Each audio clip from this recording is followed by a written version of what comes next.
Happy Monday. How is everyone doing? We're just gonna wait like 10 seconds to let people come in. My name is Macy and I am the founder of Catch Clinic here in San Francisco Bay Area. I'm also the founder of a nonprofit called Autism Career Pathways. And as the name states, it works to develop tools for employability for autistic adults and other neurodivergent people. So, today I'm going to be talking about autistic masking. So, if you are autistic or you have an autistic young adult family member, I'm sure you have come across many articles or just autistic people talking about masking and how costly it is. I'm going to take you all back to the beginning part and why and how autistic kids develop masking very early on. So let's get started. Just come in, and if you have any questions, type your questions, and later on when I'm done, I will go back and answer your questions to the best to my abilities. Now, my background is that I've been working as an autism specialist for the past 30 years.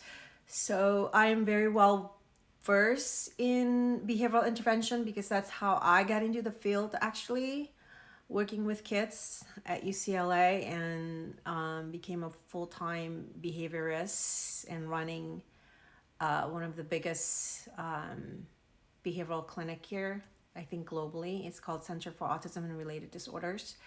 And I left the field many years ago, about 20 years ago, and just worked as a parent coach using a much different program called relationship development intervention. So I completely shifted gear. And my autistic clients, my little clients grew up, and I saw that getting a job for them, even though they have degrees, they managed to finish college, but they still can't get a summer job, which is why in 2019 I created Autism Career Pathways nonprofit. So, but I can't just develop curriculum for career training for autistic youth without really going back to the very beginning, which is early intervention, and really teaching parents about positive autism identity and how you do it as early as possible and really protect your children from just ableism out there. It happens all the time from well-intentioned people. So that's why I created this Instagram account. Come on in, you guys. So going back to talking about masking, what is masking? Masking means that you are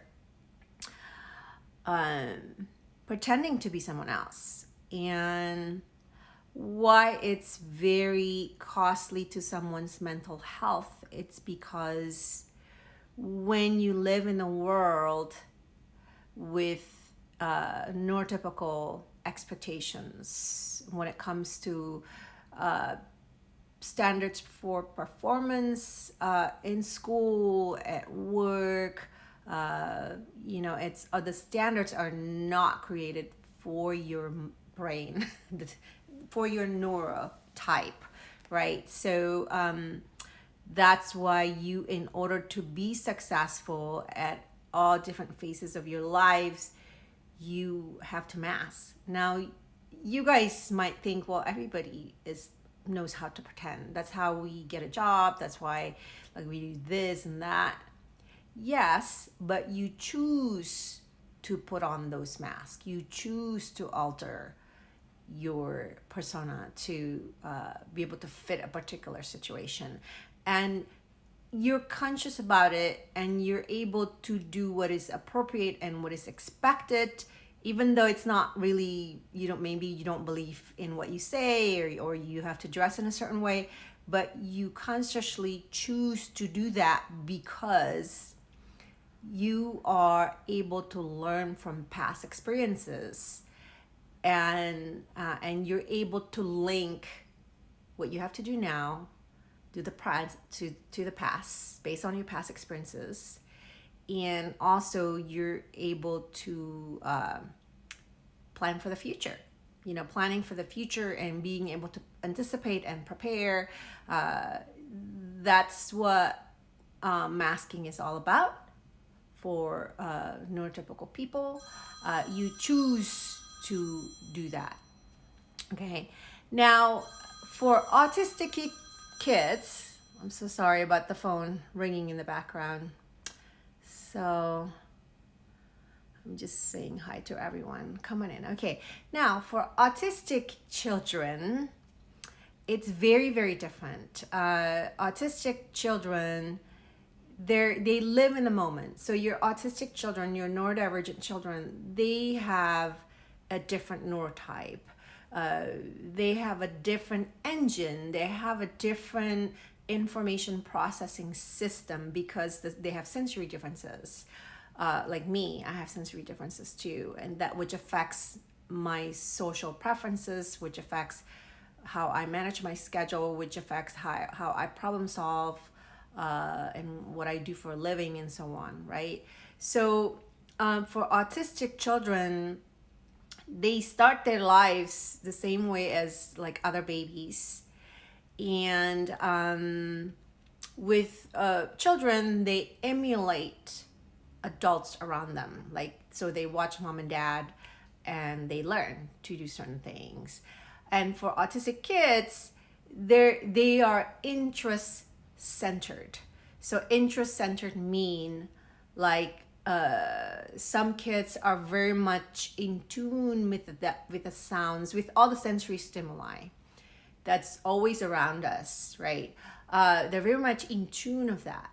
They're also very interest based. So they might be very interested in their trains. They might be very interested in doing certain activities. They're very much hyper focusing on their own interests, right? And that's where their comfort level is and so on. Now, then the diagnosis comes. And then after that, you have a ton of people coming into your home and telling you what to do differently to parent this child who has a different neurotype than you and these other professionals, right? So that's I think the tipping point for parents, and unfortunately there's really not yet, but I think it's going to change, a different kind of parenting curriculum. I'm working on it with other neurodivergent adults. It takes time to build it, but we're working on it, you guys. So, but at this time, really understand that your children, the danger of masking in children, because they will just follow. They'll just do what people ask them to do without questioning it, right? And there's so many bullies out there, and the reason that autistic adults have trouble getting a job because they don't have a sense of self. Like, who am I as this young adult looking for this job? What are the best part of me that can really benefit the culture of this company, right? So we don't have autistic people, really, they're always in limbo ever since they're little because of the deficit model. When I read reports of like newly diagnosed autistic kids, it's all based on deficit model, right? So then for a little autistic kid, then you have all these people telling you what to do. They come to your house, and your autistic child, who is already sensitive to begin with. Autistic children are brilliant, but they're also very sensitive creatures. All of us are. I'm still a very sensitive creature. We are fragile. We tend to be up and down because of our sensory learning challenges, processing differences. Really the only way to have that true identity is really for all of your autistic kids to be able to stop and look inwards and tell themselves, I don't feel good, or this light is really buzzing loudly, so I'm gonna ask someone to turn it off, or I'm gonna go turn it off myself, right? So all these therapies that you're paying for, I'm not saying drop everything, but for the parents here, unless you can really help your child to be their true self and to own their hard days and their challenges, it's not gonna stick.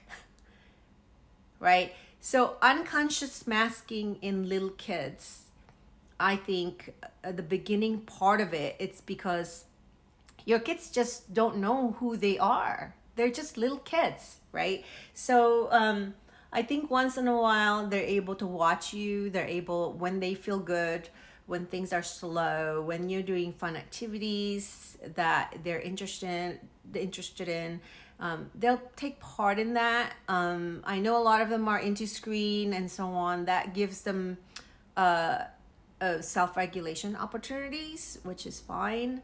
But that sense of self is not developed yet. So I want you to think about that, right? So then if you think about, who is my child? Now, autistic adults have to know that there's a lot of like work trainings for autistic adults, and whether it's online platform or maybe a job coach trying to develop, trying to figure out self-advocacy and career interests, it's very hard still for autistic adults to be able to respond to that, to answer that. Who am I?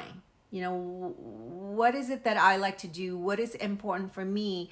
What makes me look forward to my day? They don't know how to answer that very, very well. So autistic kids, I think it's in that when you have a ton of people telling you what to do, then you are no longer the parent.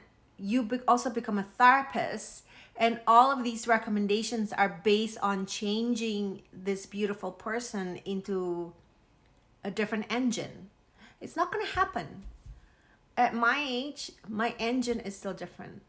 I am autistic, and I own my hard days. I do the best that I can. I know how to ask for help. I have people in my life who are game changers. And your autistic kids, they need you to be their game changers. Not to change their native language, not to change their true self. Okay? So unconscious masking. So a lot of autistic kids, they are heavily rewarded in everything. Meaning there's a lot of do this, then you get this.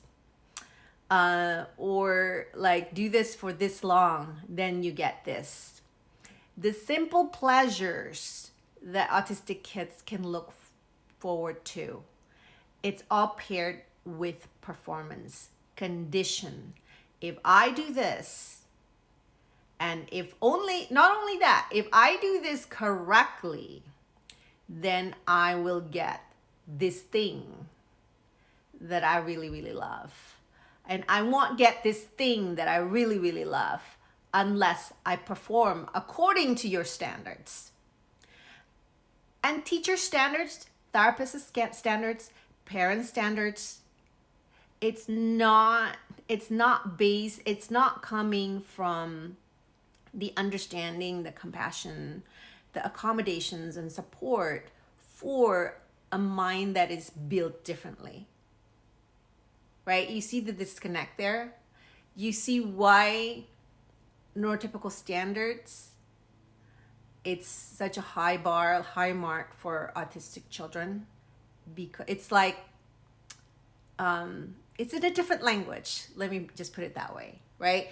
So rewards is conditioning, is changing the true sense of self of autistic children, because then they just really look for people to tell them what to do. Autistic adults, they cannot get a job, or very hard for them to get a job, because they still wait for people to direct them, to tell them what to do. Therefore, the perception of hiring neurodivergent people, this is why the stigma is very, very high, because companies are not thinking it's a win-win situation. Our neurotypical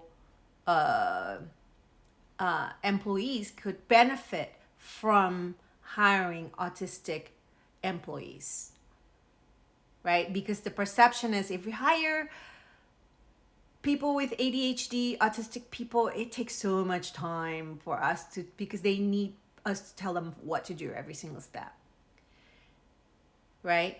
So if you are heavily depending on reward, if you just watch your kids' schedule daily, how they're being treated, what happens during therapy, if they are heavily rewarded, that is going to make them mass. It's going to make them, just not knowingly, that's the scary part, unconsciously just go about their day, and depending on which adult they see or which environment they're in, they're going to put on that mask, because that's gonna be their muscle memory to do that.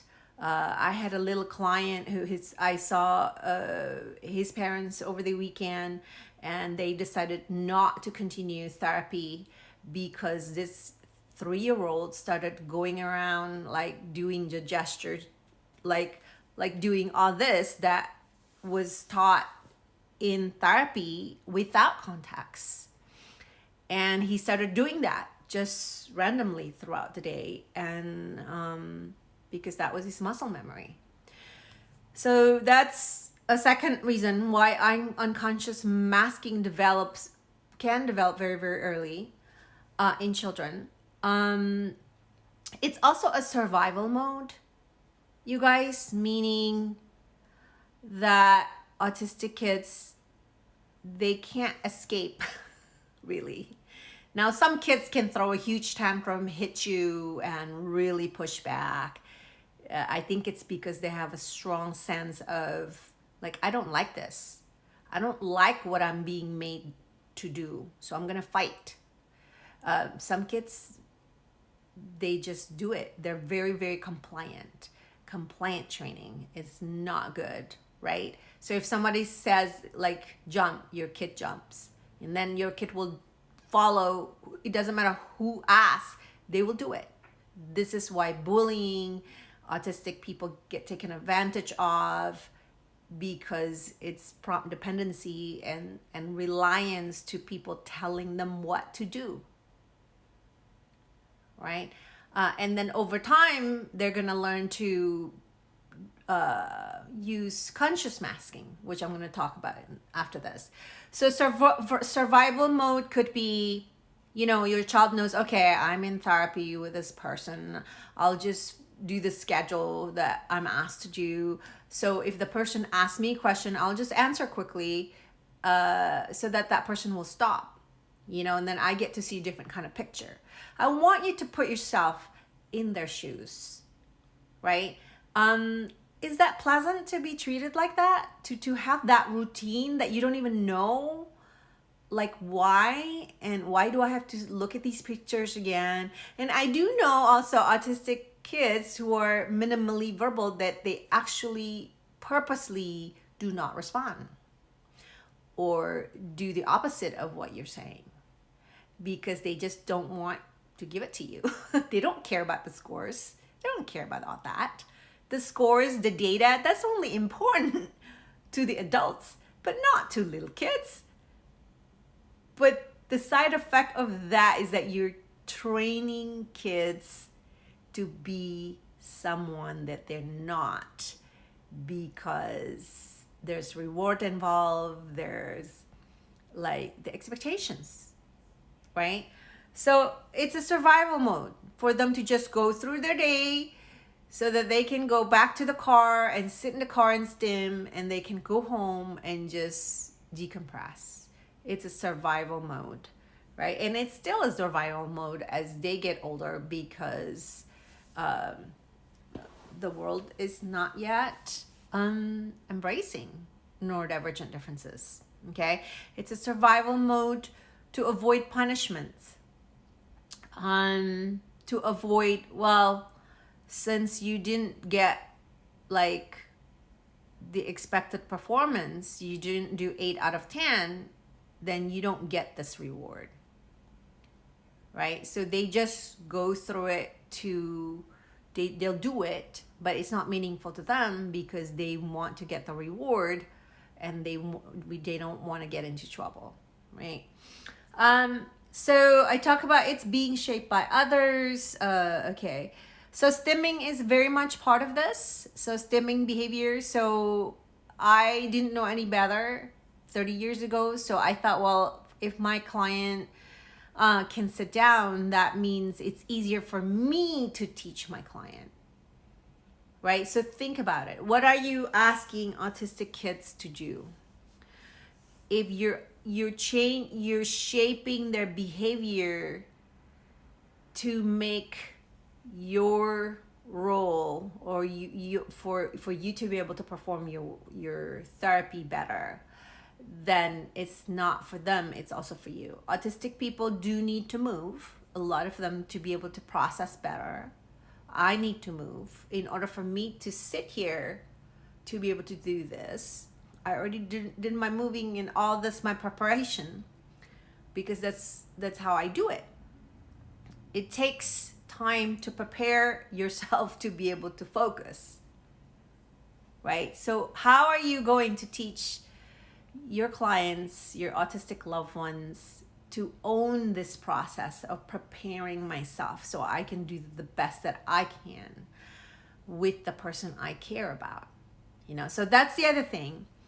If you have therapists working with your child, and your therapist tells you, well, I'm sorry, ma'am, your child is not ready to do these things because he doesn't have eye contact, he can't sit, he cannot open his mouth, he cannot do all these things, I want you to please, as parents, to just say, well, you know what? I understand you're still getting to know my child, but instead of saying that he cannot do all these things, why don't we figure out what can be changed during therapy, or what can I do to help you be able to adapt to my child better, right? So if you want to have therapies, if it's needed because your child has co-occurring conditions, when they tell you that your child cannot do this and this and this, they're not ready to do this and this and this, challenge them. Advocate for your child. Advocate for your child to be able to build trust with his therapist and be able to have a productive relationship with the child. So work together, and this is how you can protect your child, so that your child is not just going into therapy behind closed door and being made to do this task that's not going to stick anyways, because it's without context. They don't feel good. They'll just do it because it's expected, because mommy wants me to do it. So please work with your therapist and challenge them and say that, well, what can we do collaboratively so we can adjust the goals, adjust the learning conditions, so that this child can learn with you. And that, when you say that, you're also saying, I'm an involved parent. I want him to be successful. So what can I do? And maybe it includes like mom feeding snacks, making sure the child's not hungry. Maybe there are some movement breaks you can do beforehand, and so on, right? So when you speak like that, I think therapists also feel like, oh wow, let's not mess around, because this parent really knows how to advocate. You know, we need to be our kids' best advocate and game changer. Okay, so I'm looking at my notes. Okay, so autistic kids also will unconsciously comply to requests because, you know, people noise, like people telling them what to do. Do this, do that, don't do that. What do you want? You know, put the cat behind the box, blah, blah, blah. You know, you can't process the information. First of all, it's not in context. Second of all, it's like learning a new language. Like you barely understand what the person is saying because you're still processing the last request and you just have no clue. So you the best you can do is just guess. Like do this guess. Maybe you get it right and then you get to move on to something different.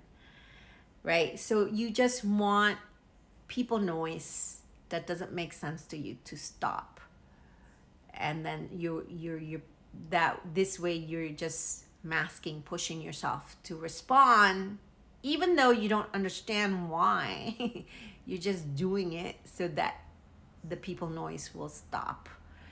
So there's people noise, there's noise inside your head, there's always noise. I always hear sounds, like sounds that people cannot hear, like from the lights, from just things, and I can't switch it off, right? And then more people noise, and then there's noise in the environment, like from the cars and things and that, you know, there's nothing we can do about it.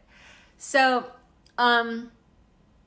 yeah, so there's somebody is asking a question. We had that experience this last week. They refused our son's speech OTPT. We challenged them. They agreed to do a half hour once a week, and we didn't think we should do it. Maybe we should. So I tell parents all the time, when you are new at a professional relationship, and I think occupational therapy and sensory integration is so important, you want to make sure that you feel heard. Heard, like they listen to you. And if you don't get that kind of chemistry from them, respect, I wouldn't do it, because half an hour, it's not going to be that helpful, honestly. A neurodiversity affirmative therapist, whether it's speech therapy or occupational therapy, where they understand the sensory component and how to really create activities and flow of therapy that suits your child, and for them to be willing to teach you so you can also practice it at home, that is the ideal situation. Okay, so if you don't get that kind of feel with the therapist, I wouldn't do it, because I've been down that road where I spent so much money and waited for a long time on a waiting list, and I was really disappointed because I didn't learn, and I wanted to learn as a mom. You know, I wanted to be able to do the homework, you know, so I spent a lot of money. So just keep that in mind. Yeah, so a lot of the autistic OT and speech therapists, I can maybe help you. They all do remote consult. That might be more beneficial. For all the moms and dads here, you guys can do this. You could do it at home and do the best that you can. And your child can learn and work through their sensory differences at home, because they don't have to mask with you, right? Yes, so if you feel like you're always telling them about autistic traits and this and that, like you know more about autism or ADHD or just your child's diagnosis, that's not good, because all the professionals have all access to be able to learn. And if they're not willing to learn, I'm sorry to say, might be like, I hope it's time for them to learn from the adults with the same conditions that they're actually doing professional work for. Okay, so I talk about the reward. Okay, so stimming, controlling innate urges. So if you see your kids actually stimming less when they are with other people, other adults, because they know they've been taught not to, like hand flapping. And if you watch them, like during therapy, they actually no longer do hand flapping. They're masking. They're controlling it. So things like hands quiet, things like stand still, things like sit down. So I wish that people would teach kids to like stay with me because I want to show you something, for example, right? Instead of sit down. Yeah, all these things. I think you guys get the idea, right? So pay attention to that. Those are little things. I'm trying to think of other examples of unconscious masking. So if your kids are different at home, when he or she feels the most safe at home when it comes to stimming, body movement, like choice of activities, emotional, their mood. Of course, home should be their safe place. And then when you see them become someone else that they know, like, who's this kid? They're masking. Now, if it's your child's choice to mask, and this is something as your kids get older, you can sit down with them and help them. Like, is there something that I can do differently in different situations that would help me be able to process information better, that would help me to understand social situations better? Then you have that conversation and help your child understand, right? So that's different. So unconscious masking, you have to undo that. And in the next topic, Life IG, I'm going to do a whole topic on how do you help your child not to mask at home, right? I'm not talking about like if your child hurts you or your child is like so like not able to transition, or if your child has aggressive behavior, of course that needs to be approached differently. But other than that, when kids are at home, they don't have to mask. It's really important that they know they are loved the way they are. And I want parents to use this language, like, go ahead, let's stim together, let's go jump together, let you take part into the stimming, so that they know that it's okay to do that at home. Okay, so let's talk about conscious masking. So this is where I think that conscious masking definitely has why it happens is that, of course, you want to have a sense of belonging. So for kids, once they are in school and they see how like friends hang out together, and so on, of course they want to be part of that. I wanted to be part of that even though I didn't know how to do it. You want to it comes from the longing to be part of like friendships, right? Even though it's hard for you. And some people, especially the girls, once they're like in school, elementary school, and they watch, oh, my friends are talking and I want to be part of that. So you start seeing that autistic kids or neurodivergent kids, they'll just start hanging around more.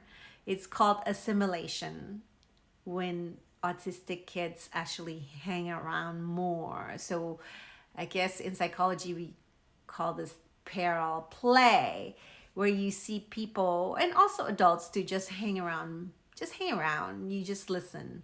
But you don't necessarily have to intervene, and you don't know how to jump in or take part in the conversation or actually do the play or share this toy, but you want to be assimilated, and you choose to do that, right?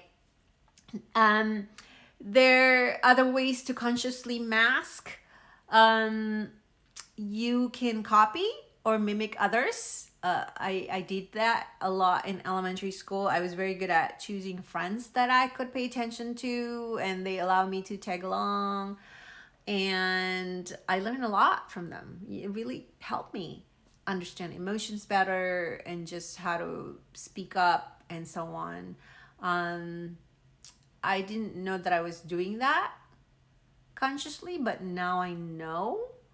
Um, so copying and mimicking others and transforming YouTube videos, I think have been game changers for a lot of autistic adults because they can take on a personality that they like, and they're really really good at it. To just pick up the accent or how to say things and memorize the social scripts and so on. Yeah, so we call this compensation, where we actually practice. So I used to rehearse, like after school I would just rehearse the social stuff that happened earlier during the day and really try to figure out if I did well or not. So that's compensating. Now, that could be eye contact also, where like, so autistic kids, if you're being taught to look at someone, or if please don't do that, you guys don't like withheld things until your child gives you eye contact. Please don't do that. People don't need to look at each other to connect and bond, to have conversations. So please don't do that. It's very it's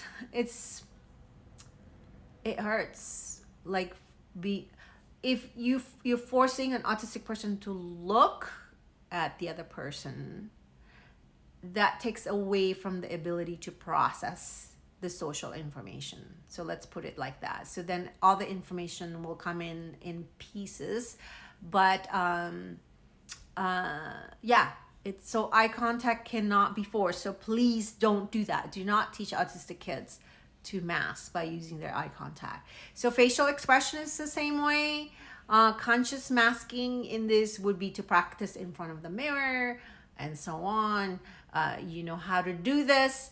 But this is the sad truth. It comes with a cost. It comes with burnout, social burnout. It comes with depression, suicidal thoughts. It comes with shutdowns. It's very hard to maintain it. We don't have the brain power to do it. So yes, it comes with a cost. Anything that has to do with pretending to be someone else, if you have to do it like all day long because you're in a certain work environment or so on, and you don't give yourself a break, it's very taxing. It will come with the cost of your mental health and well-being inside out. So that's very, very important for parents to know, that when you're teaching little kids to pretend very, very early on, and they don't even know they're doing it. So for a lot of autistic adults post-diagnosis, they have to unlayer themselves, right? Unlayer, and that takes process. It will be so much better if autistic kids know that I'm autistic, I do these things, like Sparkle. Watch Sparkle. I just interviewed an autistic 8-year-old from England. She's so awesome. She's bigger than life because she's so strong in her sense of identity because her mom's autistic. So to me, she's set such a good example for parents and also for kids, that when you feel love, you know that you can be yourself. You have your own safe place at home. Your family loves you unconditionally, and you don't have to mask. You have to mask very, very little. And if you do have to mask, it's your choice. It's your choice. Okay? Okay. I think I talk about that. Unconscious masking, conscious masking. Okay. Yeah. So, also, when someone grows up not knowing the real you, that means you don't have a strong personal identity. It's very hard, I think, to be able to find your own community, to find your own people who are like you, because you don't know who you are, right? So please, please, please, please think about this. And also, getting, if your kids are not yet diagnosed, uh, the masking part is also going to delay the getting the right diagnosis, you guys. So your young adult might be diagnosed with having bipolar or ADHD, these other diagnoses, and not autism. So it might be delayed because they just really don't know. It's hard to talk about yourself if you don't know uh, your true sense of self, right? So, okay, so I'm going to take questions now. Does anyone have questions? Thank you for being here and letting me ramble. I hope this was helpful. Do you have questions about your little kids? I can give you some specific examples. Hi, everyone. Our autism closet. Don't be in the closet. Come out of the closet. Hi, Melanie. Melanie, do you have any questions about how your autistic kids mask?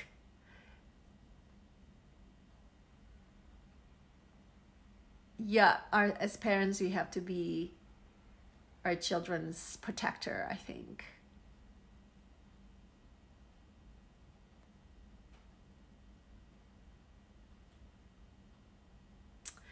Okay, so when did I find out that I was on a spectrum? So, I was formally diagnosed last year, even though I knew all along just because of the traits in our family. And yeah, so you're going through the diagnosis process now. That's great. That's really great. It's so liberating to be me, and I can say the A name freely. It's a common conversation in our family.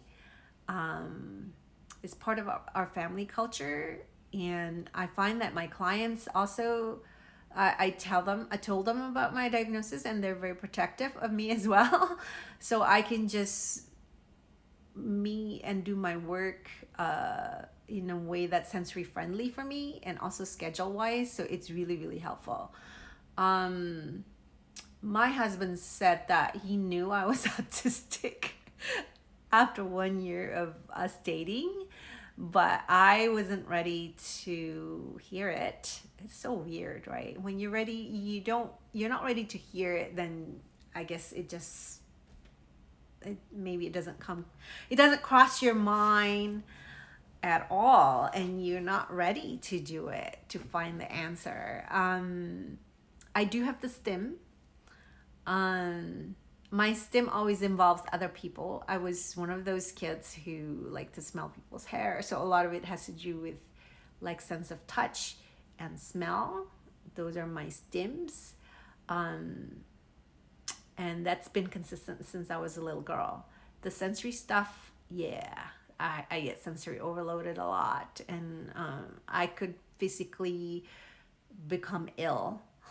Like I would break out into hives. I would pass out in crowded places. It's just exhausting, but it's so much better now because I know how to protect myself and set boundaries better. Okay. How can I know if my child is masking? Sorry if I missed this. So I talked about how if your child basically transformed, like did you if they're different with different people, it's almost like when they come home, you have to tell them, okay, just be yourself, go play, pull out their favorite stuff out so they can just go into their thing. So that's really important to know that they should just unlayered. when they're home. It's really important. You know, if they're needing to move, you of course you direct them to go outside, so they're allowed, they know that when I'm at home I can read myself, you know, because during therapies they have to conform. If you can videotape your therapy sessions, that will be great, because that everyone can learn how to do things differently. A lot of people, this is what my clients were telling me over the weekend. The agency they worked with kept changing the staff, and they sent people who just very young person, with very quick training, and they just didn't trust that the person can read their child's need, you know. So yeah, so think about that. If you guys have therapies for your kids, you know, you really want to know a lot more than you think.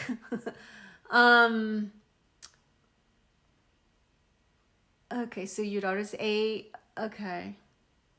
Yeah, so I think this is gonna be the recording will be uploaded into IGTV, so you can go back to listen to do it. Okay. Does practicing looking at face have the same effects as forcing? Yeah, you don't want to do that. You don't want to do that. Anyways, your kids will know. I know a lot of autistic adults, they have learned to, when in front of another person, they've learned to kind of look somewhere in the vicinity of the other person's face, but not usually not eye contact. But it has to be your child's choice.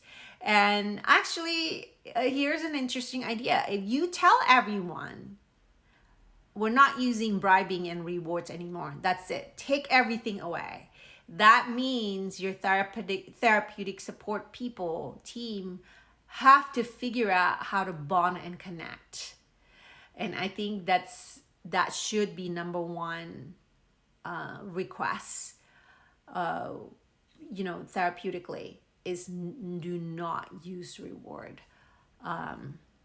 because it really doesn't feel good. It's not useful, and it takes away from the processing, right? And look at me, I know how to look at people, right? I know how to do that, but I choose to do that, right? I probably look at people, everyone actually looks at each other when there's a reason to do it. When you want to check in, if you want to get feedback, am I doing this the right way?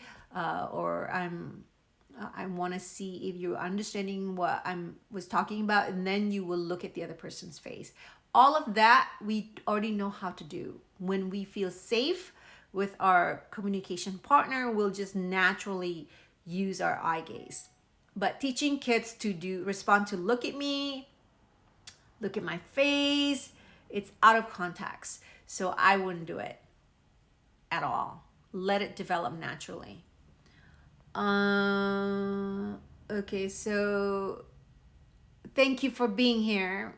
You're a speech therapist. I know this is a really sensitive topic, but I struggle with helping families of children who are undiagnosed. How do I support families in understanding masking and how it's detrimental without an official diagnosis of autism spectrum? I am an SLP. I think when children are not diagnosed, I think if you're a speech therapist, I would just model play. I would just model good pacing. I would really control. I would teach parents that speaking is actually less than 20% in human communication, and that autistic people do it differently. So I would watch, for example, just a ton of YouTube video clips of just autistic kids versus neurotypical kids engaging, and just show that the autistic way is just as valid, not less. I would help parents to understand that. So autistic people tend to communicate using gestures or words or in different ways, and that needs to be nurtured, because the intention to connect with other people, to communicate, is so much more important than the speaking channel. Of course, the speaking channel is what parents come to you for. But I think if you can help parents understand, let's nurture the communication intent using the other channels of communication, that would be huge, right? And also for parents to be able to model that, maybe using sign language, using songs, and just really be gentle instead of like doing it in such an adult way, and it's so unnatural. So tell them not to use force for eye contact. Start alternative communication devices, or ways or methods as early as possible. If the kids younger, I used to do sign language with my kids, and that was really, really helpful.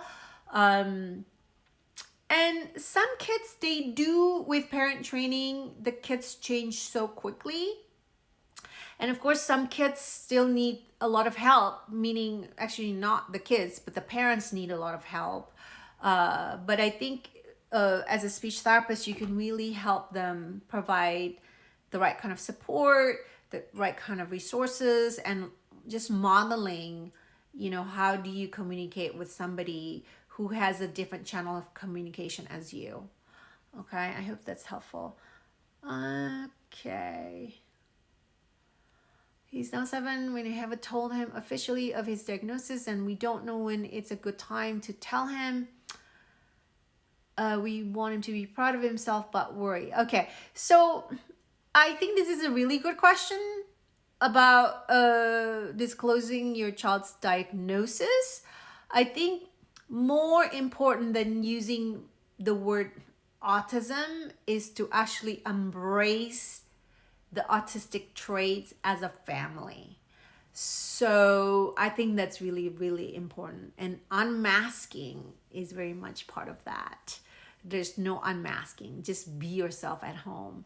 And then if your child starts asking you questions, I would not, like, there are actually really good videos of autistic kids talking about being autistic. If you want to just send me a message, I could give you some of these channels so you can actually watch the clips and have a discussion. I think it's better. If with my autistic clients, young adult clients, I give them a rule not to go on social media on their own, but to sit down with their parents to just have an open discussion or maybe read a book together. There's also a book called Spectrum Women that's written by autistic moms with autistic kids. So that might be helpful. I enjoy that book very much. So you can maybe pick up the language on how to talk about it. But it's really liberating to have this as part of our family culture. And, so I hope that's helpful.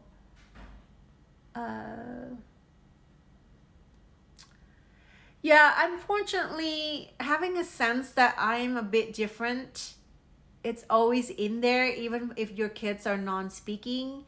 They feel it. They know. I knew. Also because I struggled with certain subjects in school, and it doesn't matter how much effort I put into it, I still fail. I just knew. So I think as parents, if we see that, we just figure out how to support. Don't bribe. I was never bribed. Even when I failed my school, I was never bribed. My parents were different, but they gave me the confidence that that I could be me. And schooling doesn't matter. I'm probably the only parent who would tell my kids, if you have to repeat 7th grade, be it. If you're gonna get C's or fail this class, be it. So I'm probably the only one, because I remember when I failed, and here I am today, right? So okay, so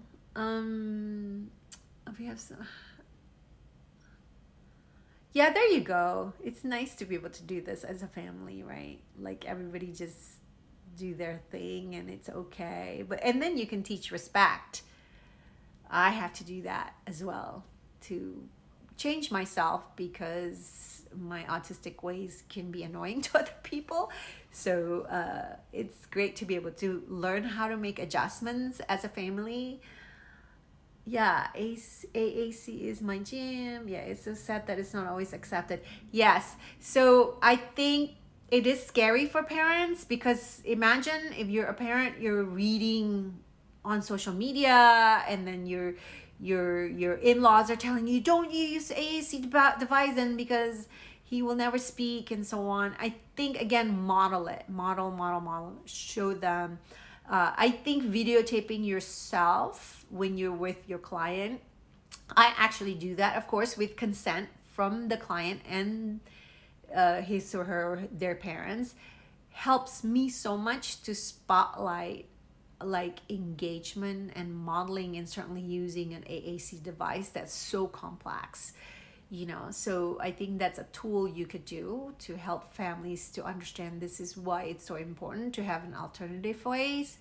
And if you want videos from non-speaking people who are successful, I have a ton of that. You can send me a direct message, but I think you probably already have a lot of that, right? Okay. Oh my gosh, it's been an hour, you guys.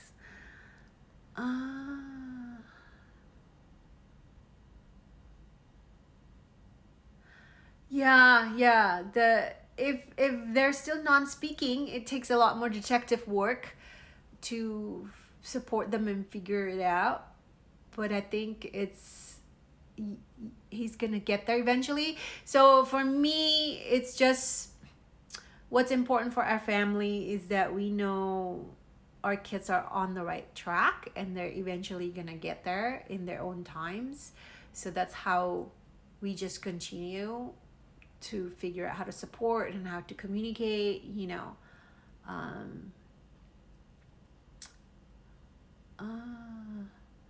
emotional regulation tips. Yeah, so emotional regulations, what I suggest is to model the language use of it. So a lot of times as adults, we tend not to share, oh, you know what? I tried to make this today and it didn't work out and I was so disappointed. We tend not to share our own emotional state to our kids, which actually we need to do that, because autistic people are their own tough critics. And they're afraid to fail, and a lot of us are perfectionists, and which is the reason why we don't want to try new stuff, because we set the bar really, really, really high for ourselves. And if we can't visualize the steps to get there quickly, we would rather not do it, because we don't want to, the feeling of failing, it's so intense, and it's very, very sad for us. So I think if you're a parent, you want to model that language of good enough, and actually failing is okay. Just using your own life experiences, so you can also be authentic self. So parents mask too, and parents need to unmask in front of their kids, so that your kids can know that, oh my gosh, it's not just me, it's everyone. No one has a perfect day. So I would do that. Yeah, I think I need to do emotional regulation as a separate series. Okay, so I think that's it. Okay, you guys, it's been exactly an hour. I'm so sorry I'm rambling for a long time. I hope this is helpful. I will upload the recording after this, and then next Monday I will either have a guest or continue to talk about so I think the next topic will be how to help your child to unmask at home. So that's the next topic. So Beth, but it's gonna be uploaded, Beth, so you can go back. So give me like some time to just process the video and caption it. PD, what do you mean? PDA? Is that what you mean?